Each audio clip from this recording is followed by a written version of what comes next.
Cześć, witajcie na kanale Tort. Znajdziecie tutaj lekcje uczące Was malować obrazy krok po kroku, od zera do samego końca. Jeżeli spodobają nam się nasze filmy, zostawcie nam suba oraz kliknijcie łapkę w górę i dzwoneczek, żeby nie przegapić nowości. Zachęcam Was również do kliknięcia w link w opisie. Możecie zostać naszym patronem, czyli wspierać nasz kanał na naszym Patreonie. Oraz możecie znaleźć więcej naszych obrazów, które tworzymy na bieżąco w naszym sklepie Etsy. A teraz zapraszam Was do obejrzenia materiału.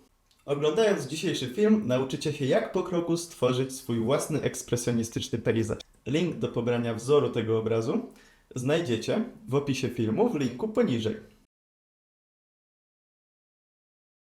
Wracamy po krótkiej przerwie i teraz zajmiemy się znowu niebem. Tym razem wezmę sobie gąbkę, powyciskałem sobie od nowa farby, bo już mnie niestety zdążyły wyschnąć. I weźmiemy sobie biel, delikatnie ją przemieszamy z niebieskim. Zrobimy taki jaśniutki błękit. Dzięki temu będę mógł sobie porobić w niektórych miejscach delikatniejsze chmury. I tą gąbeczką możemy sobie fajnie powklepywać, nadamy trochę więcej dynamiki tym naszym chmurom. O.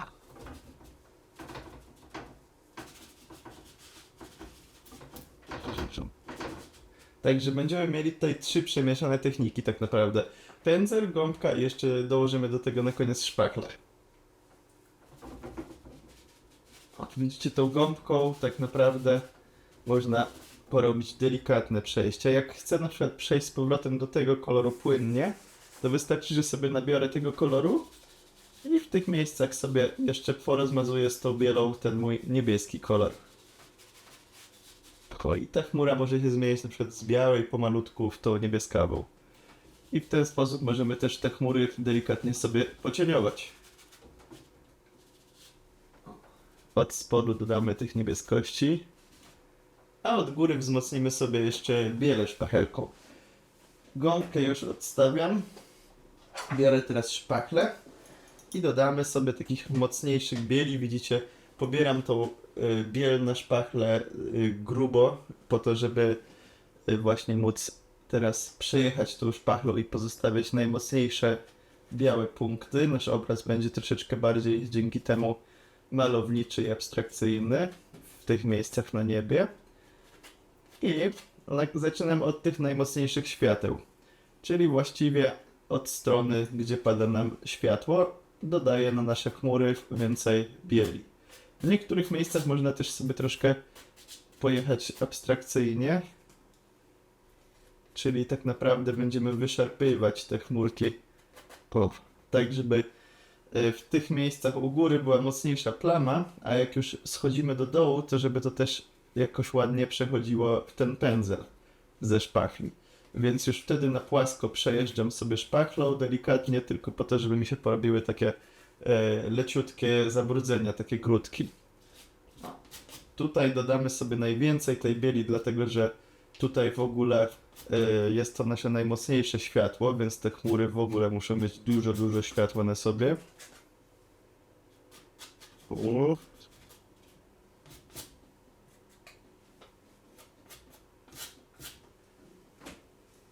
I jeszcze sobie przejdziemy, tylko żeby one nie były takie po prostu czysto białe, to zrobimy sobie jeszcze na paletce szpachlą pomieszanie z tym błękitem. Taki jaśniutki ten błękit, o. I delikatnie sobie jeszcze zrobimy mimo wszystko przejście na tych chmurach do tych błękitów.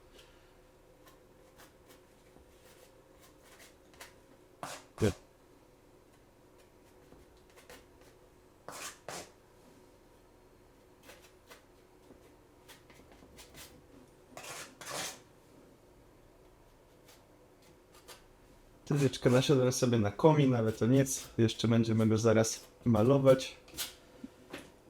I niebo moim zdaniem już wygląda całkiem fajnie.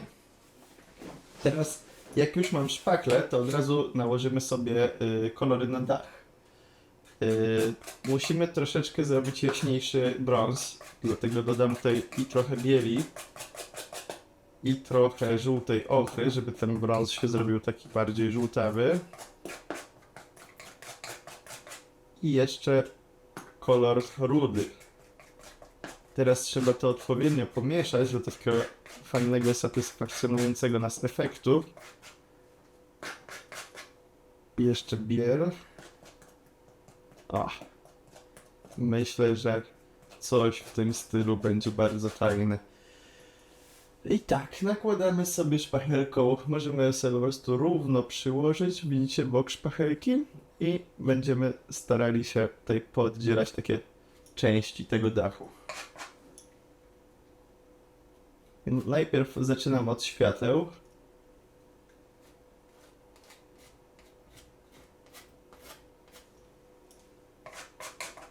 Tutaj też sobie będzie fajnie, jak to jakoś ładnie zakończymy na ostro, więc widzicie, do tego miejsca, gdzie się kończy dach, przykładam tą szpachelkę na płasko. Będzie takie równiutkie, ostre tutaj zakończenie. W paru miejscach możemy delikatnie powychodzić.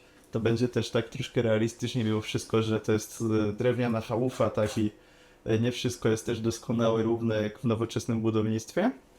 Tutaj sobie jeszcze dorobimy delikatnie do poziomu tego komina. A te pozostałe miejsca już zrobimy trochę ciemniej, więc dodamy sobie tego ciemnego brązu i pomalutku przejdziemy sobie z tego jasnego w ciemne. Teraz jeszcze ciemniejszy, dodamy nawet czarnego, żeby nam się ładnie ten dach skontrastował.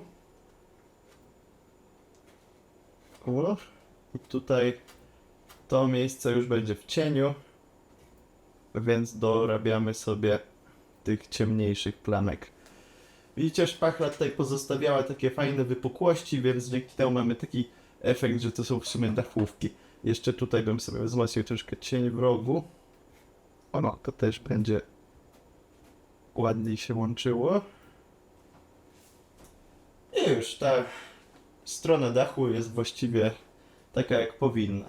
Bo dlaczego tu jest ciemno? Dlatego, że tutaj będzie drzewo, więc to drzewo też mimo wszystko gdzieś tam rzuca cień na ten domek. I tak samo tutaj gdzieś wystają trochę krzaki, więc tutaj analogicznie też zrobiliśmy to ciemniej. Teraz musimy sobie w ten sam sposób tutaj wypracować tę stronę. Zrobimy taką... O, tutaj na pewno będzie ciemniej. Tylko postaram się zrobić ten brzeg z lewej strony trochę jaśniejszy. Więc znowu sobie pomieszamy te trzy kolory.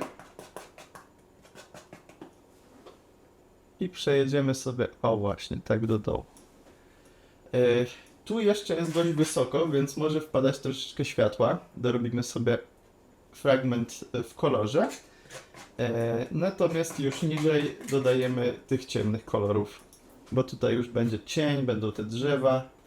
Także tutaj już nie ma prawa tak naprawdę wpadać światło przez to.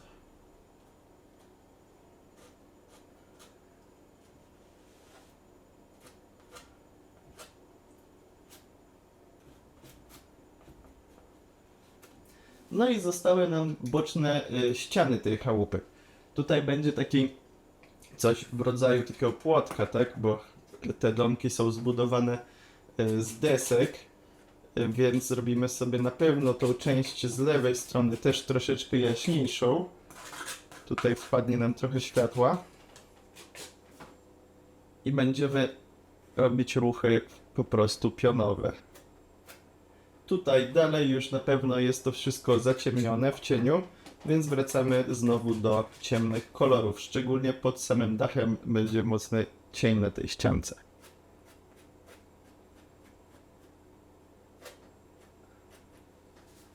Ok, właściwie chałupka jest w porządku. Dodamy sobie tylko jeden malutki detalik, czerwień z tym rudym brązem. Zrobimy sobie takie coś w rodzaju świecącego się małego okienka. To będzie troszeczkę bardziej takie ciekawe. Dzięki temu coś się więcej będzie działo. Zostaje nam tutaj jeszcze komin. Komin, myślę, że możemy tutaj w tym jaśniejszym miejscu zrobić sobie taki rudawy kolorek, troszkę jaśniejszy. Też możemy to zrobić szpachelką. Wystarczy, że dosłownie dotkniemy, delikatnie przejedziemy. A z drugiej strony analogicznie cień, tak? bo tutaj już mamy zaciemnione to miejsce. Mamy wystający z chałupy komin. Później jeszcze na sam koniec pododajemy sobie ewentualnie światła, zobaczymy, czy będzie nam się podobał ten efekt. I teraz od razu, mając tą szpachlę, możemy tak naprawdę nałożyć pierwsze warstwy na te drzewa. Też trzymamy się cały czas mimo wszystko trochę brązów, ale już pójdziemy w zielenie.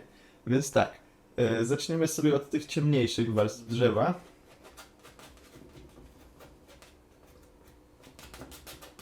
Będziemy sobie to tak trochę wstukiwać, żeby było coś w rodzaju efektu takich liści. I w niektórych miejscach możemy też nie tylko stukać, ale trochę tą szpachelką jednak porozsuwać tą farbę na bok. O, super.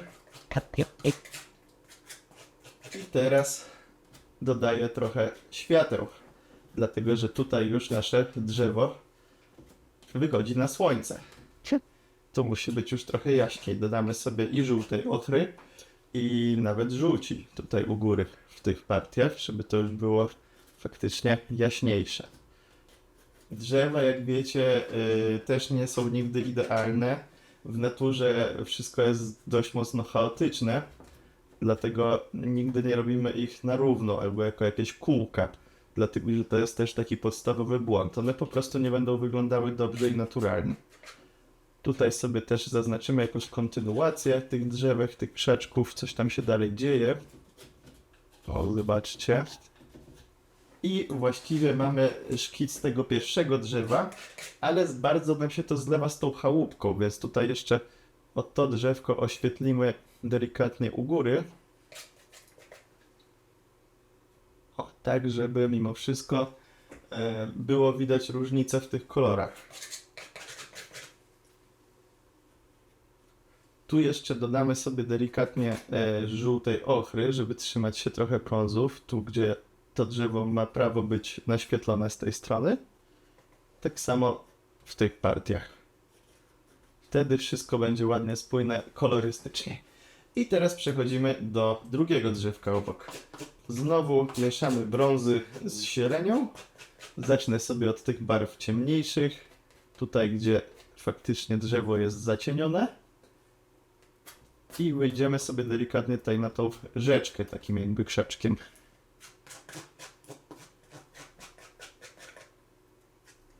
Im wyżej to drzewo idzie, tym już będzie troszkę więcej światełek, więc mieszamy to z żółtą ochrą. I tutaj będziemy już nakładać jasne barwy. Nasz obraz już zaraz zacznie wyglądać coraz ciekawiej i fajniej. Końcówką szpachli uderzając też można porobić fajne efekty liści.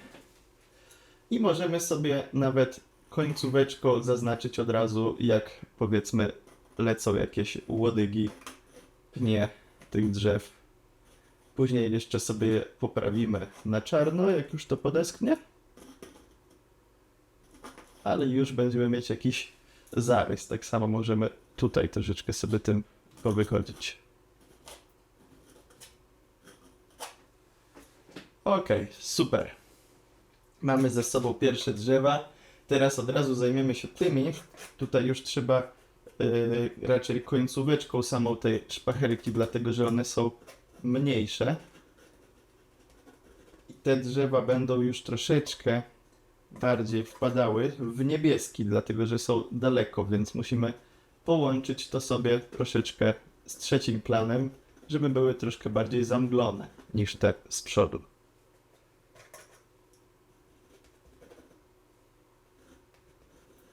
Ok. I kolejne drzewko tutaj rzucające cień na tę chałupkę.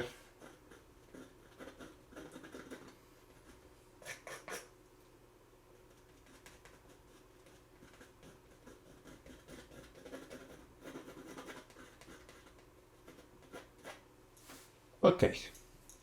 Te drzewka już mamy.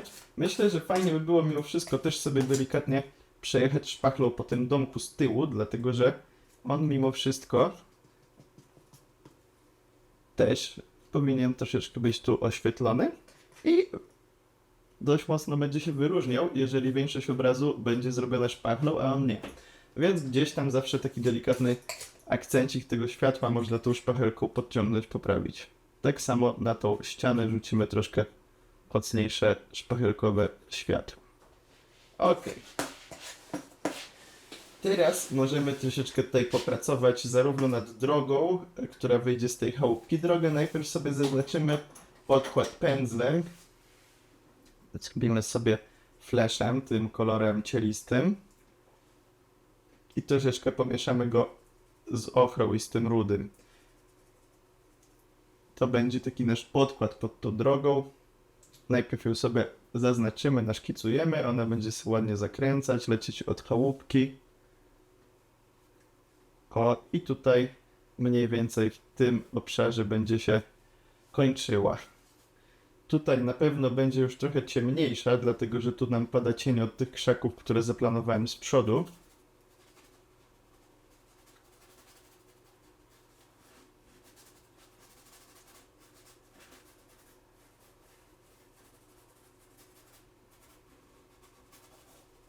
I mamy podkładzik na drogę.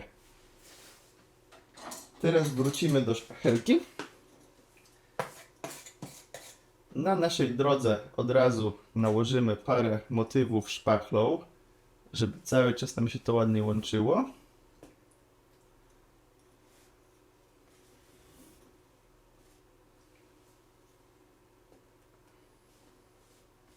Światła, struktury tej drogi. To wszystko później na koniec będzie bardzo fajnie, spójnie razem wyglądało. Weźmiemy tym razem trochę grubiej. O. Tutaj doładujemy mocniejsze światło, taką żarówkę. I jeszcze parę kolorków ciemniejszych z tej strony.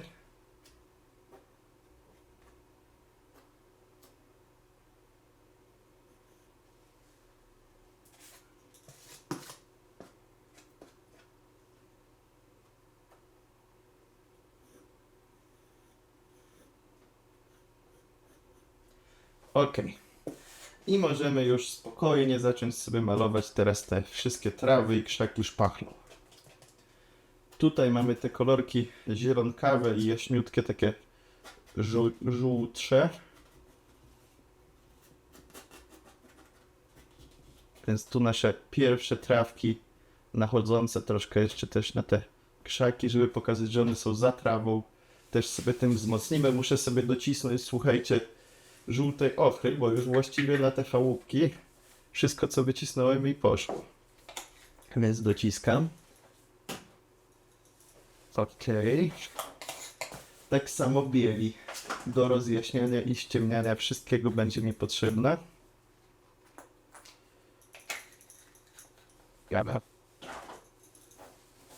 I już możemy sobie pracować dalej nad krzaczkami. Tutaj będzie ta nasza żółta ochra bardzo ładnie się łączyła z tymi zielonkowymi krzaczkami. Od razu sobie szpachlą na grubo już poprawimy je. Właściwie tu może być mocniejsze światło przy samej tej chałupce, ale zrobimy bokiem szpachli takie struktury, żeby pokazać, że to jest trochę dalej mimo wszystko. O, będzie więcej płaskich faktur, dużo linii obok siebie, to będzie taki efekt, że coś jest daleko. I tak samo zrobimy tutaj.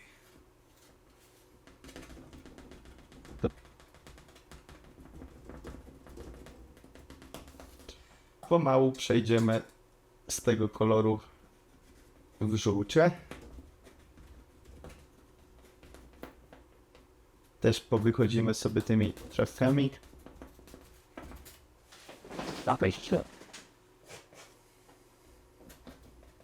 I będziemy iść do coraz ciemniejszych kolorów, tak jak to wcześniej zaplanowaliśmy pędzlem.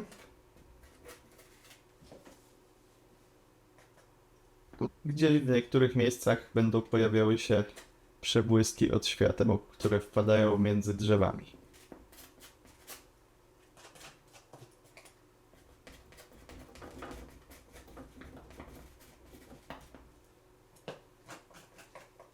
Tutaj musimy trzymać taki mocniejszy, ciemny kontrast, żeby to wszystko miało ręce i nogi.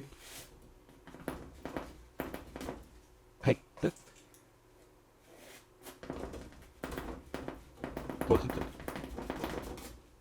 Widzicie, to płótno aż podskakuje, kiedy ja to robię.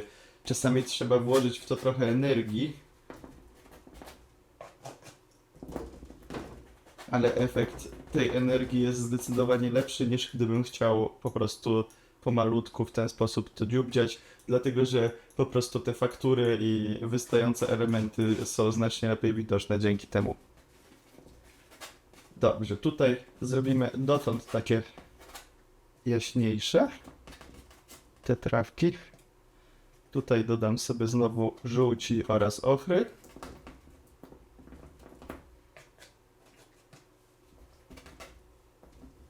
I najdziemy sobie w niektórych miejscach trochę na drogę, żeby też nie była taka równa. Dodamy tutaj trochę takiego chaosu w tej naszej naturze.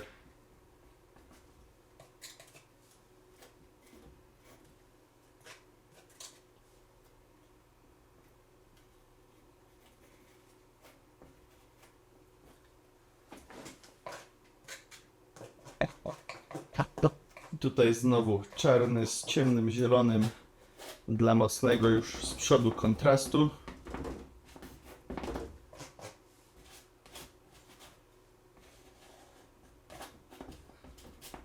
Jak najdziemy trochę na rzekę, to też nawet lepiej, tak jakby się te trawy w tej rzece odbijały, więc jest to nam zdecydowanie na rękę. No i musimy w jakiś sposób zaznaczyć koniec tej drogi. Tutaj nawet dodamy sobie trochę niebieskości. O, do tej zieleni też będzie to ładnie wyglądało. W tym miejscu zrobimy płot. Tylko najpierw muszę sobie porobić podkłady, wszystkie te trawki i wtedy będziemy mogli już pracować nad tymi rzeczami z przodu. Tutaj znowu będzie troszkę jaśniej, dlatego że światło bez problemu może tutaj sobie wpaść.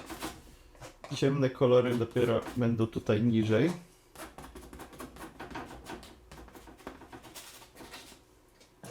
I znowu przejście do świateł.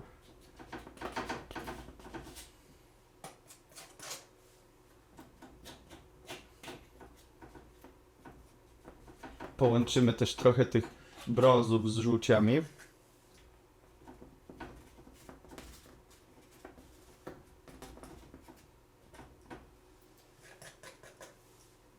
I dochodzimy do drogi z drugiej strony.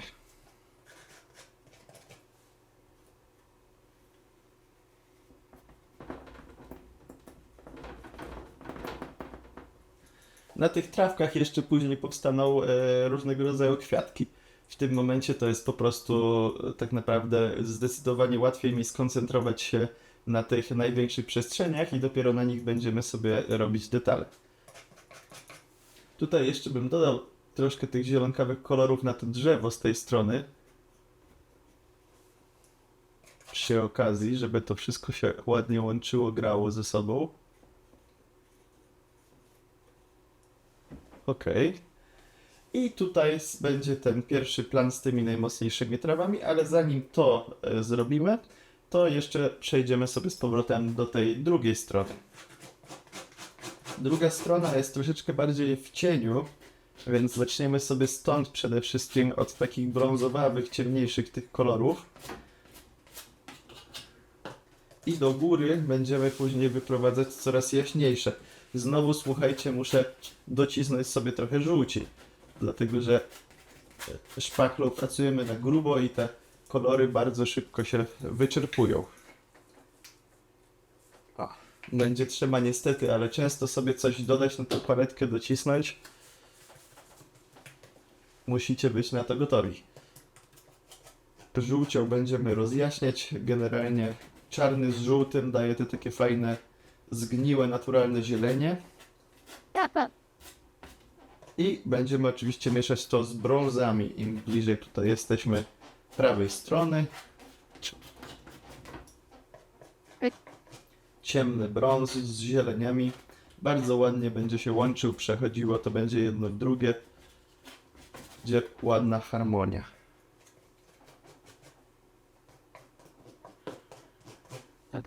Tak. I dodajemy sobie tutaj wystających, troszeczkę wyciągniętych już na to światło padające z lewego górnego rogu trawek. Dodamy też kilka pionowych.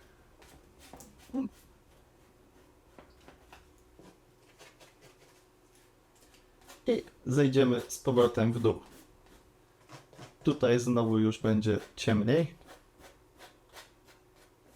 Zobaczcie, jaki fajny kontrast się robi, jak są te ciemne kolory obok jasnych. To jest właśnie to, co jest potrzebne nam na pierwszym planie.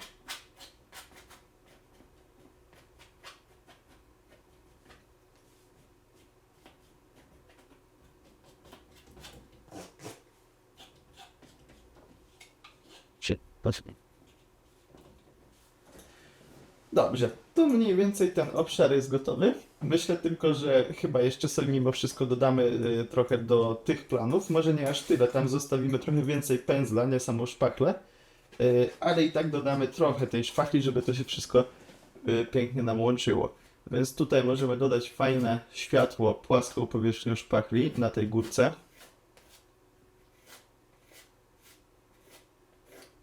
Przejadę kilka razy, żeby to się ładnie też wyczyściło. Tutaj już jest troszeczkę bardziej w brązach, więc na pewno dodamy sobie tej żółtej ochry jako światło. I tutaj delikatnie wpadamy w te rude kolory, więc do żółtej ochry dodam rudy. To będzie takie bardziej pomarańczowe. I już wygląda to zdecydowanie lepiej. Teraz tutaj może być już troszkę więcej szpachli, bo to jest już miało wszystko bliżej. My też tą fakturą pokazujemy trochę dystans tak naprawdę tych wszystkich planów i obiektów. Moje stogi siana też sobie zaraz poprawię szpachlą.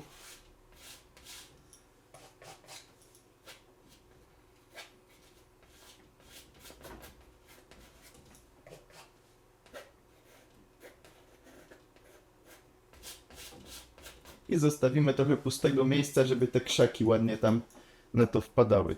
Teraz zrobimy sobie, dodamy bieli i zrobimy taki bardziej pastelowy, zielonkawy, żeby powyciągać pojedyncze trawki tutaj daleko w niektórych miejscach. O, zrobimy dzięki temu też taką warstwowość. I te stogi siana zaznaczymy sobie na tym polu, też bardziej wystające, szpachelkowe. Jednak zdecydowanie lepszy to jest pomysł. Po prostu tak naprawdę poprawiam w kilku miejscach tym mocniejszym kolorem. Dobrze, teraz przyszła kolej na wodę. Musimy już dopracować sobie tą rzeczkę. Zrobimy sobie, zobaczcie w ogóle jak się świetnie pracuje, kiedy już wszystkie podkłady pędzlem są wykonane. Ja nawet nie muszę się zastanawiać tak naprawdę już gdzie, co robić, jakie są proporcje, bo to wszystko już jest. Nakładamy sobie tylko tak naprawdę kolejne warstwy na to wszystko. I teraz tutaj na pewno będzie najwięcej tej szpachli na tej wodzie. Musimy cały czas tutaj z tą wodą ostrożnie, bo jeżeli na przykład zrobię za duży kąt, to te fale będą wielkie, gigantyczne, jak na otwartym oceanie. Dlatego tutaj trzeba naprawdę delikatnie działać, głównie od lewej do prawej, poruszając pędzlem. I tak, tutaj będzie ciemniej. Możemy też trochę poodbijać różnych trawek, kolorków. Dlatego robię szaro-niebieski i troszeczkę mieszam go sobie z rudym kolorem. I chcę po prostu, żeby moja woda nabrała też takiej struktury i takich różnych wystających elementów.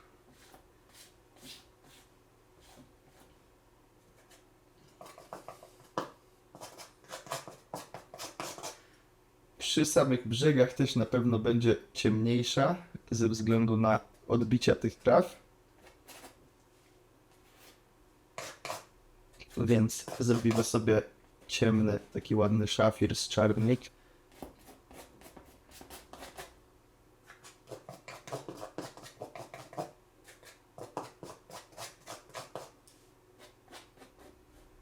I na to będziemy nachodzić sobie już kolorem tak naprawdę nieba, bo w wodzie zawsze odbija się niebo, więc jeżeli niebo jest niebieskie, to i woda będzie niebieska. Ale gdyby na przykład był zachód słońca, to cała woda byłaby głównie w kolorze tego takim pomarańczowym. Woda po prostu działa jak lustro w tym wypadku.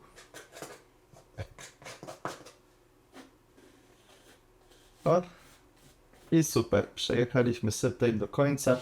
Jeszcze sobie docisnę trochę tego szafiru, to się nazywa Ultramarine Green, to jest jakby zielona ultramaryna, ale wygląda jak jakiś turkus szafir, coś w tym stylu. Jak zwał, tak zwał. Fajnie, że bardzo ładny niebieski, który nam perfekcyjnie pasuje do tej wody.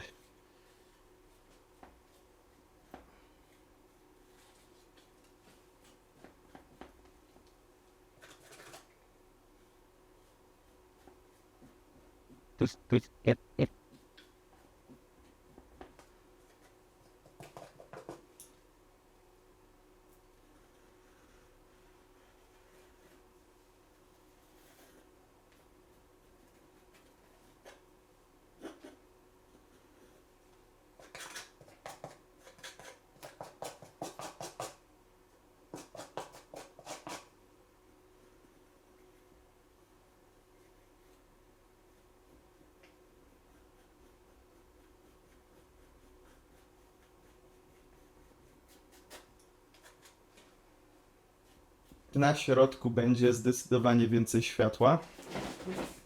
Będziemy tutaj dodawać nawet takie białawe kolory sugerujące trochę piany.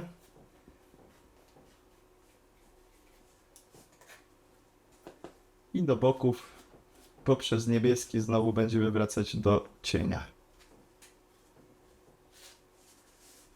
Tutaj, tak jak mówiłem, chcemy poodbijać trochę trawek, więc będziemy też mimo wszystko zakładać na to wodę rudych kolorów oraz tej żółtej ochry.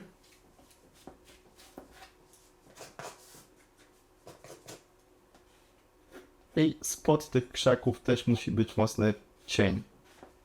Więc znowu ten ciemny niebieski, ten ultramarine green z czarnym. Ok. I teraz sobie już rozjaśniam środeczek.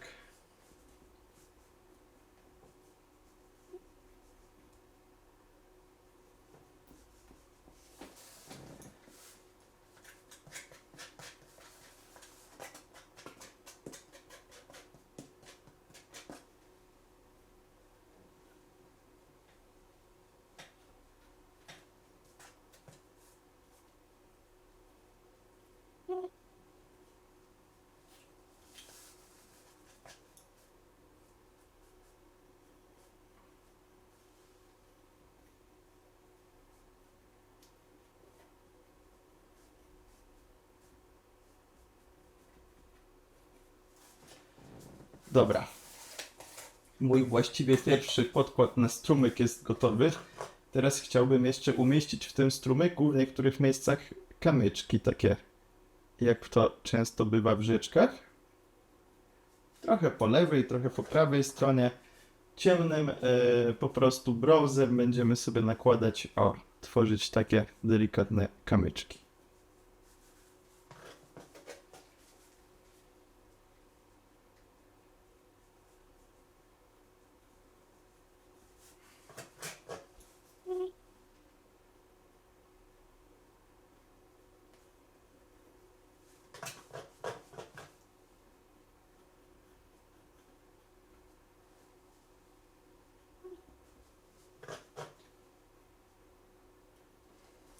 Na tych kamyczkach też w paru miejscach dołożymy sobie trochę światła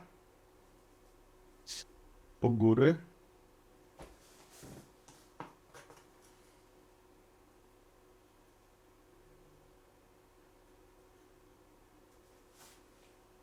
Ok, świetnie. I przy okazji, korzystając z tego brązu, dorobimy jeszcze parę brązowawych tutaj akcentów. Dobrze. Właściwie tak. Dorobimy sobie troszkę białawych kwiatuszków.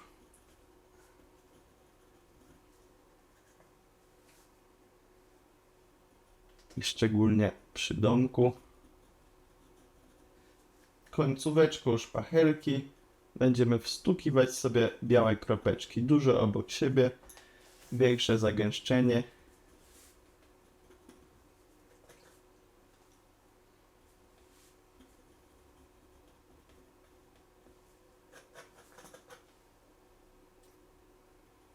I w niektórych miejscach sporadycznie pojedyncze.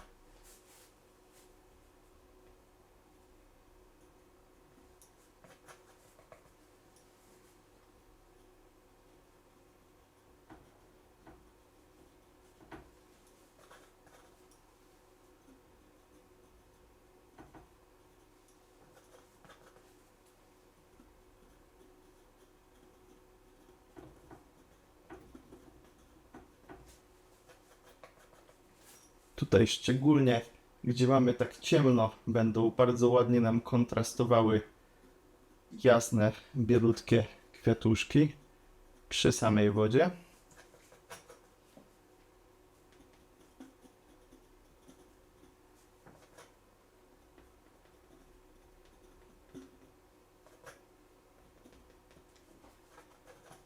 I z tej strony też nam się ich troszkę przyda.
Wiemy sobie też takie zbiorowiska kwiatuszków, tylko troszeczkę bardziej je w jednym miejscu obok siebie końcówką szpachelki porozpraszamy, żeby było widać, że one są mimo wszystko trochę dalej na tym drugim planie.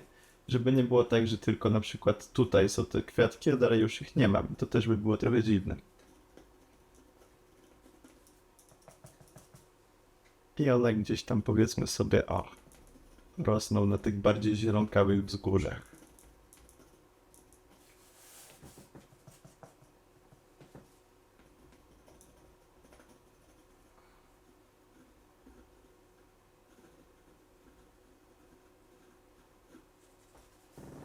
Ok, super. Teraz dodamy sobie jeszcze tylko szpachelką takie zarysy bielutkie na tej drodze mocniejszego światła i kilka takich na środku białych punkcików. Trochę ładniej nam się ta droga zaznaczy. I teraz pora na płotek. Nasz płotek zrobimy sobie na razie dość mocno ciemny. I tak, chciałbym, żeby tutaj wystawał ten opal. Wiecie, mokrym na mokrym w tym momencie malujemy.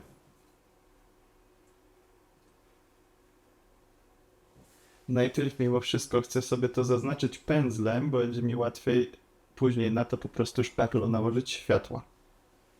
Tu będzie łączenie tych dwóch pali.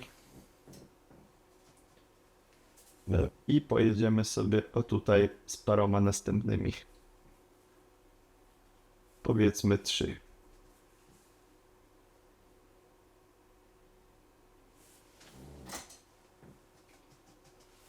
I oczywiście jakieś łączenie, takie jedno dłuższe. Aż dochodzimy z powrotem do tego. Ten płotek będzie właściwie końcem tej naszej dróżki. Tutaj zrobimy sobie drugi palik na środku. On już będzie nam troszeczkę się mieszał z tymi jasnymi kolorami, więc kilkakrotnie doładujemy tutaj ciemne.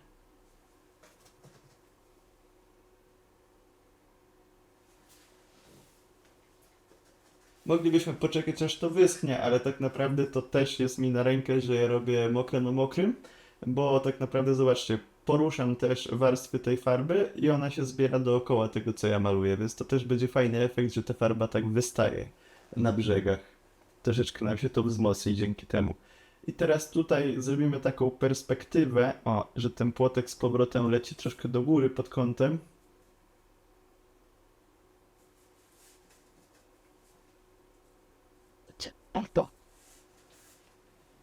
Powiedzmy gdzieś dotąd, gdzieś tutaj będzie sobie ginął w trawie ostatni płotek, ostatni pal i łączenia deseczkami z tym poprzednim palem.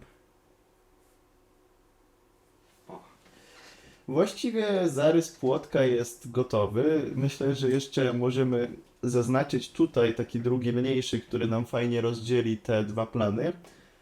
Tylko że on już będzie oczywiście dalej, więc zrobimy go, tak jak mówię, mniejszy i mniej taki może konkretny.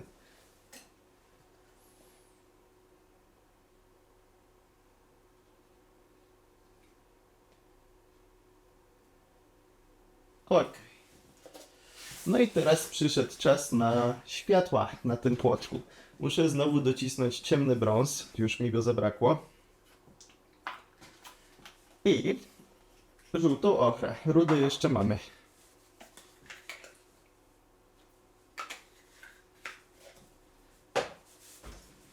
Najpierw spróbuję troszkę pędzelkiem, a na koniec dodamy najmocniejsze światła szpachlą. Mieszam sobie ciemny brąz tutaj troszeczkę z tymi podstawowymi, też z tą żółtą ochrą, żeby mi powstał jaśniejszy brązik. I teraz zasada będzie taka, światło pada stąd, jak wiecie, więc tak naprawdę gdzie może być światło? No po lewej stronie tych wszystkich pali, tak? Więc prawą stronę zostawimy ciemną, jak będzie trzeba nawet jeszcze wzmocnimy ten cień, a lewą stronę możemy rozjaśnić.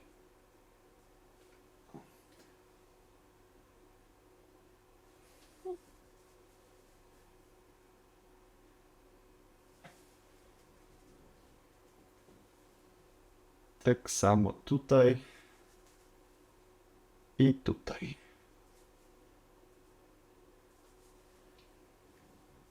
Tak samo oczywiście na tych łączeniach będzie światło u góry, a u dołu będzie cień. Tylko w przypadku tego łączenia, jeżeli ono jest z tej strony, z naszej strony, to też te pale będą rzucały cień. Dlatego robię przerwę w tych miejscach, gdzie są pale. Tutaj sobie dodamy może trochę więcej rudego już do tego. I światło będzie też z lewej strony. Z prawej zostanie nam ciemniej. I tak samo tutaj zostawię też te miejsca zaciemnione.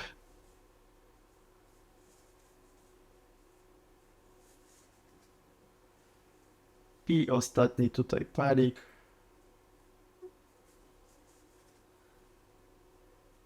Tutaj możemy w sumie pokazać, że to łączenie jest już na przykład z drugiej strony. Też może być fajnie.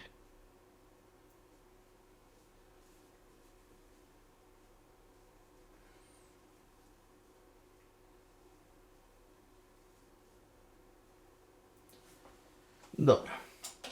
Wzmocnimy jeszcze tylko szpachelką najmocniejsze światła. Muszę ją wytrzeć, bo jest cała niebieska. Chociaż niebieskości też mogłyby się tu pojawić tak naprawdę jako odbicia nieba troszeczkę na obiekcie. I same boki tych obiektów możemy jeszcze szpachlą mocniej rozjaśnić.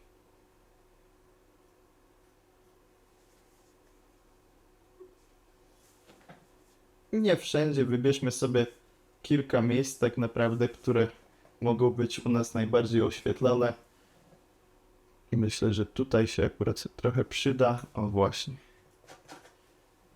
I powiedzmy tu. Ok, mamy ten płotek. Zapomniałem oczywiście jeszcze o drugim, więc zrobimy sobie szybciutko ten sam zabieg na tym płotku, co jest tam daleko.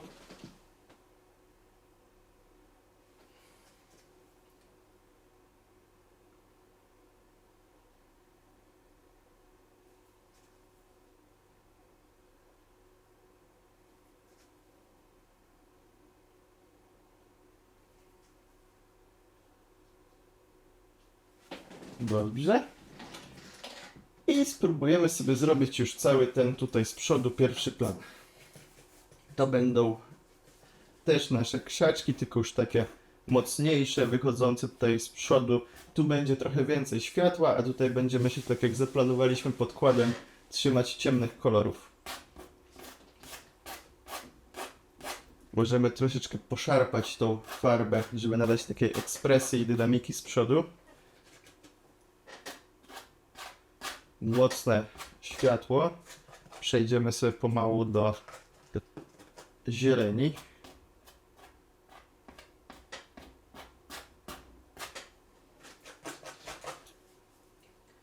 Tutaj dodamy już trochę też cienia, bo jesteśmy mimo wszystko bliżej tych miejsc. Znajdziemy sobie też jakimś krzaczkiem trochę na tą wodę, żeby to się jakoś ładniej łączyło. Od spodu może się pojawić nawet czarny w przypadku takich mniej realistycznych obrazów.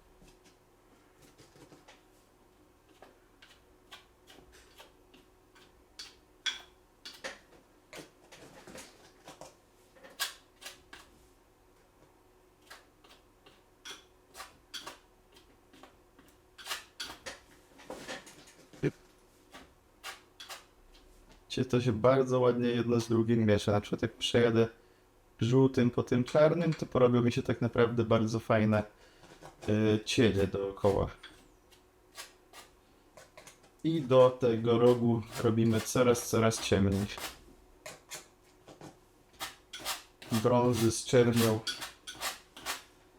Będziemy trzymać się tych mocnych kontrastów.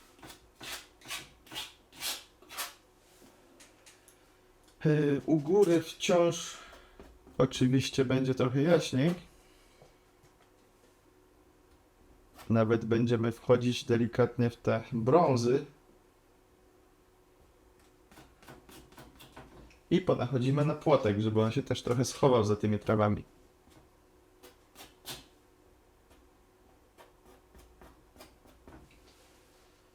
I tutaj z powrotem zieleń. Ciemna zieleń z brązem. Aż dojdziemy do tych czerni.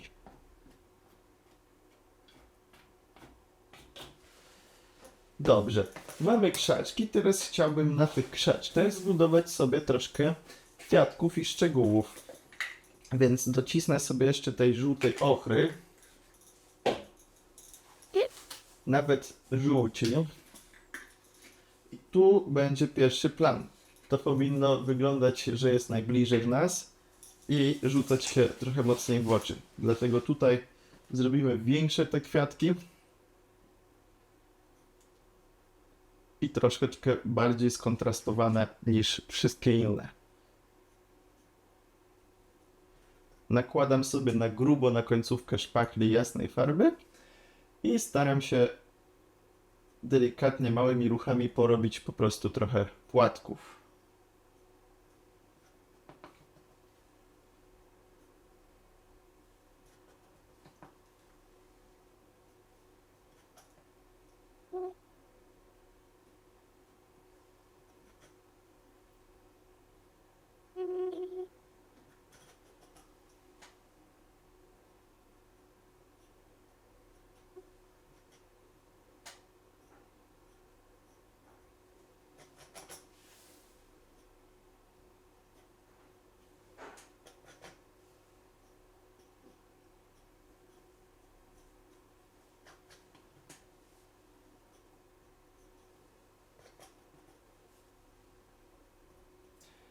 Tutaj dodamy troszkę też takiej drobnicy. One oczywiście mogą być w różnych rozmiarach, tak?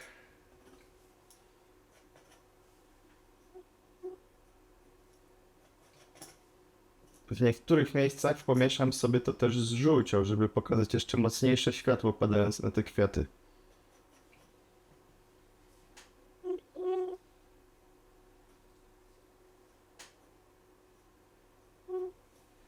I zobaczcie, jak na tej czerni na dole to się fajnie prezentuje, jak to mocno wyłania się na wierzch.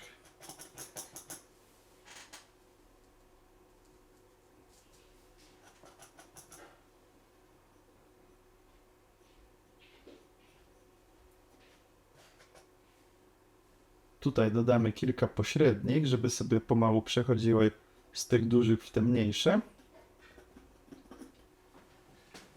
I właściwie zrobimy sobie jeszcze parę w innym kolorze. Na przykład dodamy trochę czerwieni z żółcią, to będzie bardziej pomarańcz.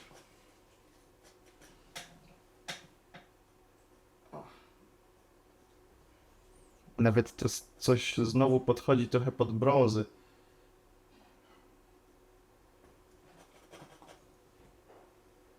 To damy sobie też trochę tutaj, w tych najbardziej pustych miejscach.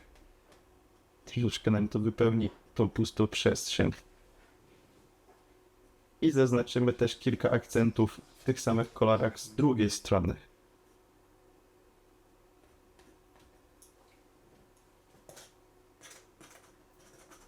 Tutaj weźmiemy troszkę mocniejszą czerwień. Zaznaczymy sobie też kilka kwiatów w innym kolorze.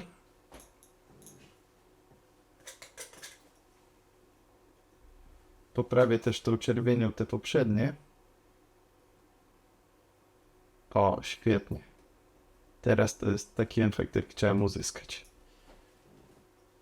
I zrobimy sobie jeszcze kolor różowy. Zmieszamy czerwony z białym.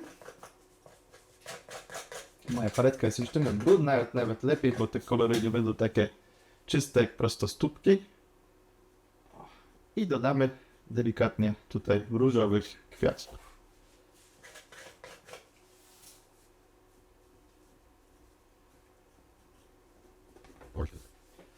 Możemy jeszcze boczkiem tej szpachelki powyciągać sobie takie pojedyncze trawki w niektórych miejscach. Żeby tutaj też nie było tak całkiem pusto z drugiej strony. Boczkiem szpachli, zobaczcie, przejeżdżamy kilkakrotnie, góra-dół. Troszeczkę jeszcze nam się porozmazują w niektórych miejscach te kwiaty. To też może być bardzo fajnym zabiegiem artystycznym. I nie będzie tak pusto, zrobimy takie bardziej natłoczenie tego wszystkiego z przodu.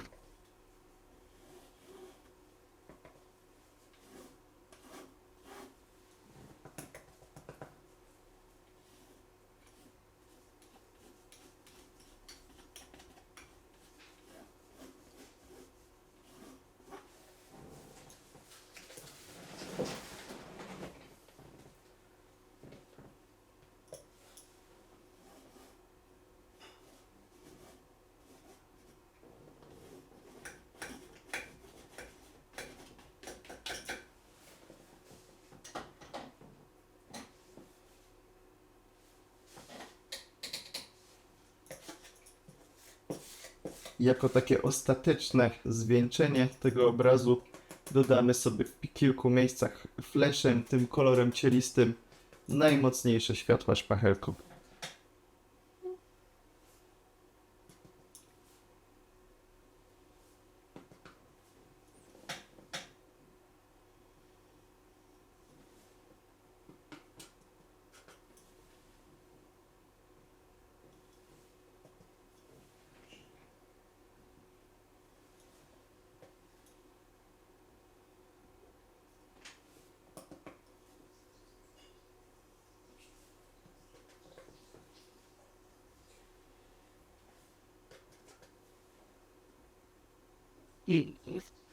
Please.